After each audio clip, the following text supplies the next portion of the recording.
चित्तरंजन पंडा श्रीराम चेतना जागरण संघ जन सदस्य।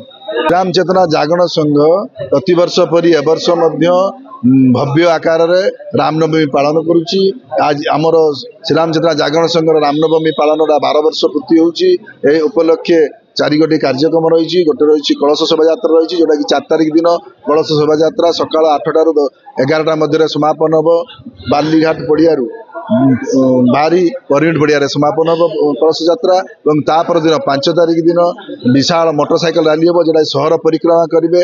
रामनवमी अव्ययी पूर्व लोक मध्य उत्साह उद्दीपना सृष्टि कर लक्ष्य नहीं कराऊँच। 3000 पाखापाखि मोटरसाइकेल योगदान करेंगे जोटा कि पूरा बालेश्वर सहर परिक्रमा करेंगे। 5 तारिख दिन बहु प्रतीक्षित पदयात्रा जो 40,000 ऊर्ध्व भक्त समागम हेबे एवं विभिन्न अंचल 40 रू 50 मेढ़ संकीर्तन दल मृदंग करताल शंख फुंका समस्ते आसिक योगदान करेंगे। बालेश्वर को रसमय करेंगे। 40,000 ऊर्ध्व भक्त योगदान करेंगे बोली आशा करा। परमिट पड़िया दिन 12टार बाहरी पूरा सहर परिक्रमा करी परमिट पड़िया समापन हम। राति 9टा सुधा शेष कर लक्ष्य नहीं कार्यक्रम कर।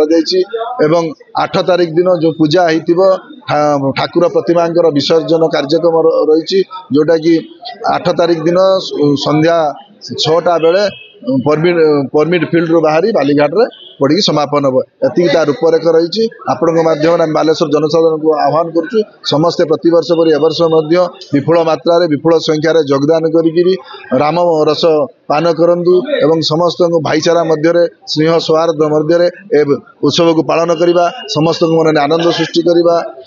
एथि भगवान पर प्रार्थना करुँ समस्त सुखरे रखु। आपदाम अपहर्तारम दातारम सर्वसंपदाम लोकाभिराम श्रीराम भूय भूय नमामि।